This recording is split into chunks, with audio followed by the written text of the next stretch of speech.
Hello everybody, this is Adi from DNA, and this is the first video in a series of reviews that I wish to do showcasing the most useful plugins that I have found over time, hopefully saving you money not buying plugins that you don't need.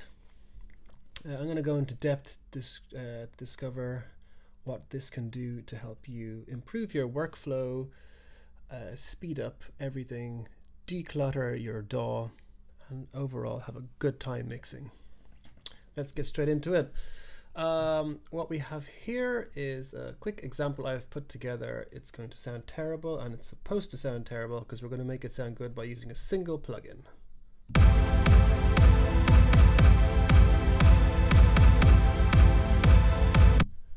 One mistake I made.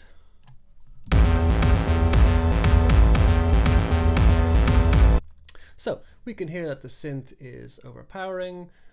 We can hear that the bass is fighting with the kick for sub-low space. We can hear that the kick has a huge amount of reverb on it, and all these things are going to make it very difficult for us to enjoy the sound. Let's start off with the kick. We'll solo it so you can hear. So it's so messy for this mix that there's no happy ending. But there will be. So I've just put on a quick pulse tech just to make it a bit more boomy, and you'll see why in a moment.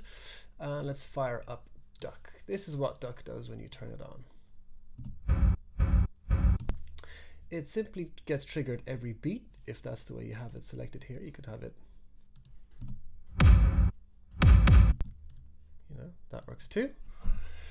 So this is not what we want, obviously. We want to get rid of some of that reverb. So what we could do is we could start to manipulate all these and, you know, try to figure them all out. Which way around does it go? Or we could simply go in here, flip horizontal, and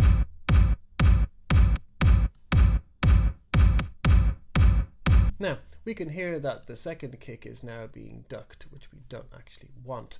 So what we're going to do is turn on our sidechain here, and in fact, before I do this part, I'll show you what's happened here. So I've literally opened up a new track, a normal new track. I've put in Serum. You can use any synth, I guess. I've just tried it with synths, and that seems to work better, best. It has a sawtooth here, and the output is set to no output. So you're not going to actually hear this. This is just MIDI information that we'll use to trigger duck or any other sidechain effects we might care to use. In this case, we're going to find it here in the sidechain. So it's an instrument, and it's the sidechain. And now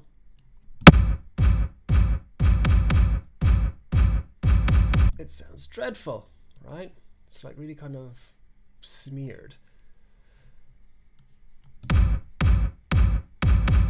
Sorted. It's the smoothing button.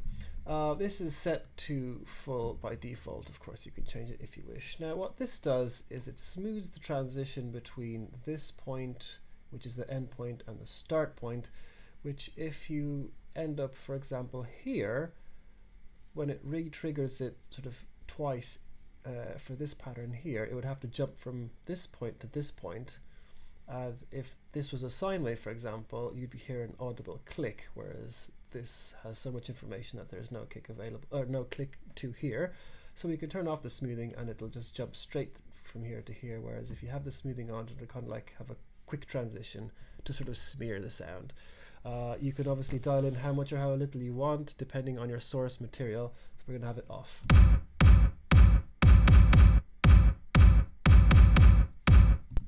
Okay. Let's fire up the synth next. It's going to sound dreadful, and that's okay.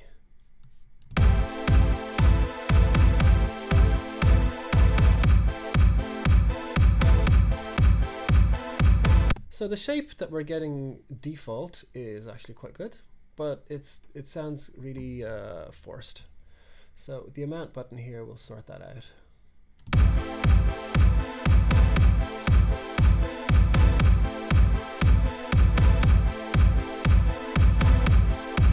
If we wish, we can also get it to sort of sidechain this bit here. At the moment, it's just doing the trigger mode, so every beat We could pop the sidechain on here like we did at the freeze with the kick. I don't think it needs it. I think this particular one works well like this.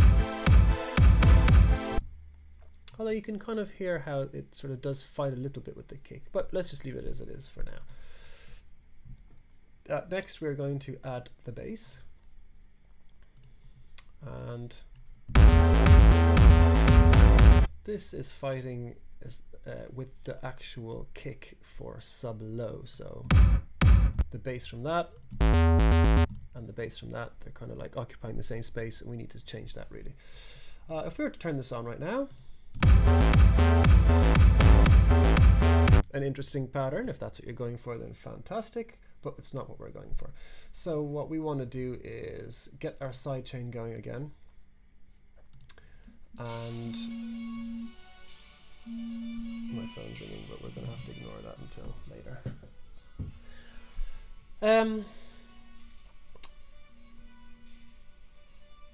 So we have done that.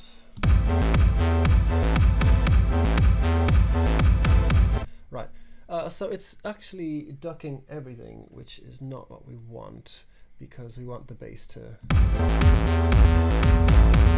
still play what the bass is actually playing. So we want just the sub low to go. The way we do that is by using the crossover. So if we were to go, let's say roughly 150, it would basically tell the low part to work here and the high part to work above that. We want the high part to be left alone, so we're going to turn that off, and we want just the bass now.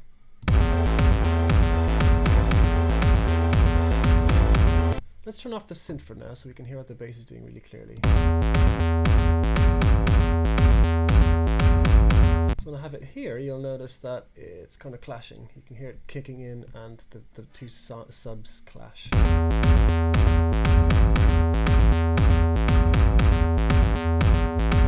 If I have it too far, you can hear that there's a gap in the bass.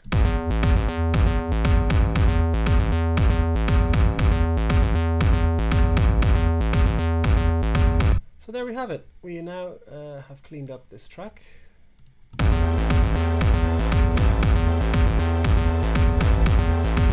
And let's do a quick before and after.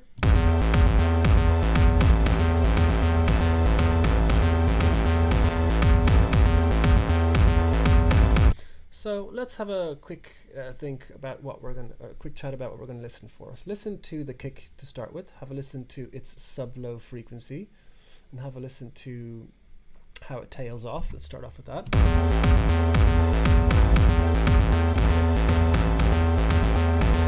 So it just gets lost when we turn it off. Obviously the synth pulses or not. But of course the kick is also masking the synth, or the synth is masking the kick, so we've kind of fixed that problem, and of course the bass isn't going to clash with the kick drum anymore, so there's defined bass at all time. You can hear the bass from the kick, and you can hear the bass from the bass cleanly.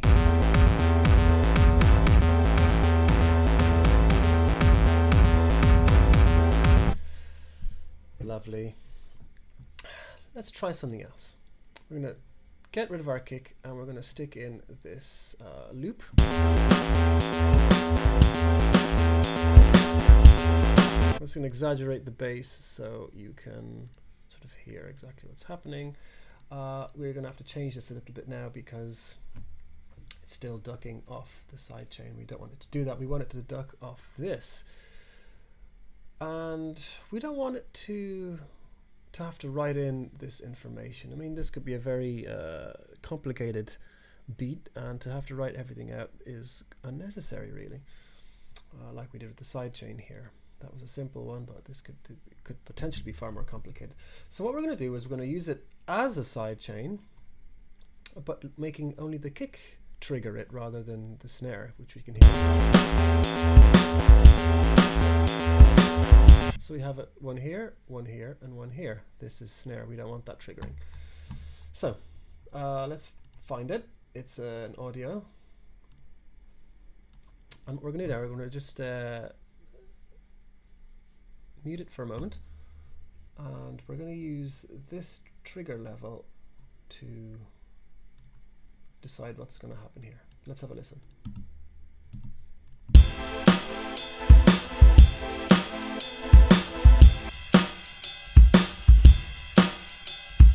So this is what the filter is picking up.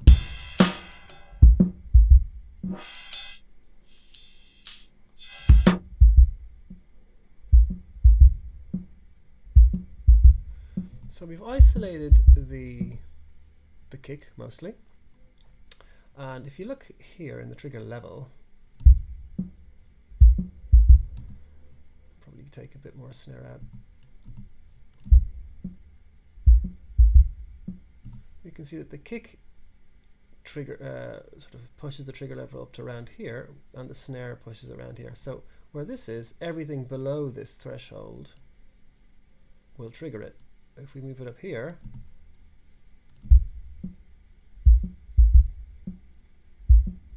we're isolating only the kick, which will trigger.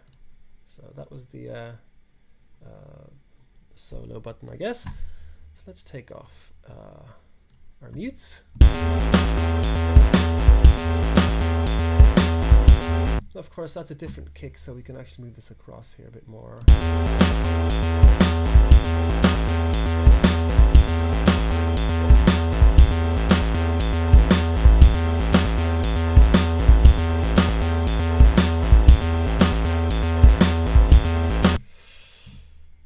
So there we have it. We have now managed to sidechain it to this rhythm here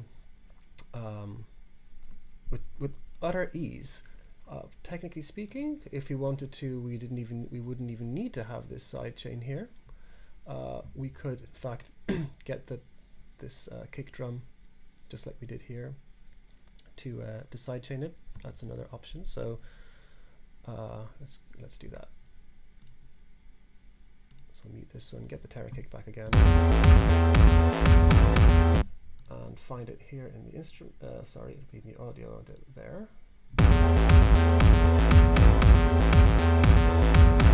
So now this is triggering the sidechain. So this is completely unnecessary.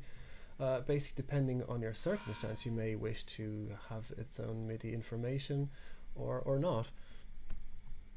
With other similar plugins, you would need to send off the instrument that you want to sidechain into a separate bus and then give it its own MIDI information. They're unable to pick up MIDI, pick up sort of audio to use, or at least the ones that I've tried certainly have not been able to do this amazing feature that this one has. And it starts to really get cluttered. So if we've sidechained 3 things here, and if we were to do this, we'd have to kind of almost double the amount of tracks here, and it just gets very cluttered, hard to kind of see what you're doing anymore. There's complex routing that needs to be done, and it's just a pain, and you don't want to have to do that. In conclusion, Duck by Devious Machines is a very reasonably priced plugin. I paid £18 for it. The customer service is literally perfect. On the same day that I bought it, emailed Jim, in fact Facebook messaged Jim to request these 2 features if they'd be a possibility, and by the next day he had it already implemented and sent me a beta to test out, and it works perfectly. If you wish to get this plugin, I'm going to put a link in below. You can also demo it, of course. I demoed it for about 5 or 10 minutes and realized that this is by far the best option for sidechain ducking. So feel free to check out the link below. It'll take you straight to it, and of course if you use that link, it'll also support this video for no additional cost to you whatsoever. So I'd be very grateful if you went that route. I hope you've enjoyed it. Any comments, criticisms, questions, please feel free to write them down below. Thank you very much for your time, and see you guys next time. Bye now.